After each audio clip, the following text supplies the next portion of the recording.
بسم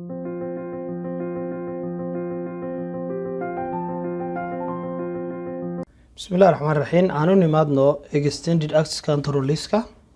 standard كان كسو بحني extended مرجعني ذو حويا مركانو كيران فانسية هاي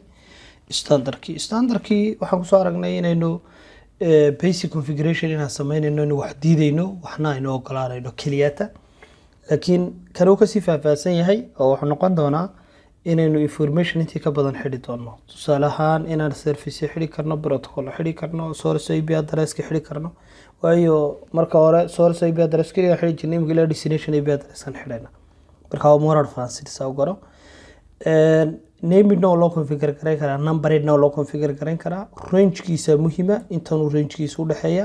standard access control list hadan maqalo wuxuu dhaxeeyaa standard kii 1 ilaa 99 kan 100 buu ka bilowdaa ilaa 199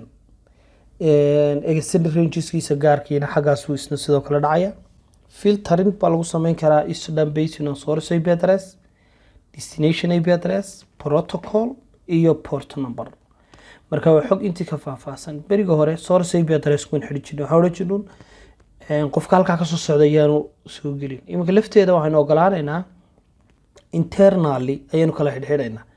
destination IP ga iyo source IP address ka labadaba imtixaanka waa laga qaadaya oo fitting ka la marinaya in la yiraahdo ha ogolaanin systemka dhexdiisa hata laan ahaan isaga dhexdiisa inuu spin gareyn karo salaam ka xidhayna in file transfer sameyn karo ka xidhayna rules inta hore ka badnaanaya waxa la match gareyn karaa sidoo kale ama inta badan lagu apply gareyn karaa network host subnet iyo service intaba marka selected can be blocked selected services can be blocked wixii service la doorto waa la xidhaya marka syntaxkiisu waa qaabkan isagoo sawirka yar qurux badan halkan oo inoo yaala marka waxa leenahay ugu horeyn waxaan u baahnaanaynaa kow waxa loo yaqaano access control list waa inuu 100 ka bilowdaa ama 100 wixii ka sareeyo inuu noqdaa 100 noqon karaa 101 199 noqon karaa laakiin 200 ma noqon karo permit waan leenahay marka aan ogolaanaynaa protocolka aan ogolaanayno source IP iyo destination ka labadaba waxaan raacinaa wide card bitkiisa raacinaa haduu nadwog yahay marka protocoliski UDP buu noqon karaa TCP buu noqon karaa oo ku kala duwan connectionless iyo connection oriented TCP hadana maqalno connection oriented weeyaan connectionless oriented weeyaan UDP guna marka inta badan protocolada asaasi ku kala duwan marka sidan oo kale ay noqonayaan halkan syntax bay naga filan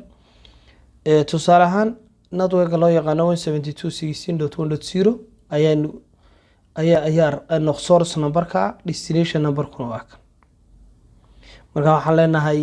access control list 101 permit baa leenahay waxaad ogolaataa networkan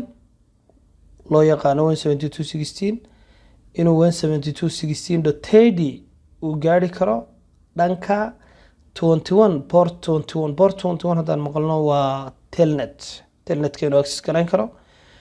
taa macnaheedu waxa weeye haddaan saa ku dhaafno waxa qarsoon command kale oo ah wixii inta ka soo haray diid ayaa meesha yaala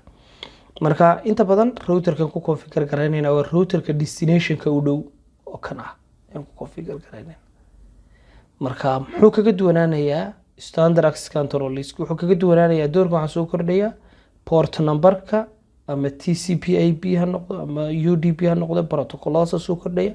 marka guud ahaan waxaan leenahay services intii ka badan ayuu qabanaya waayo uu ka advance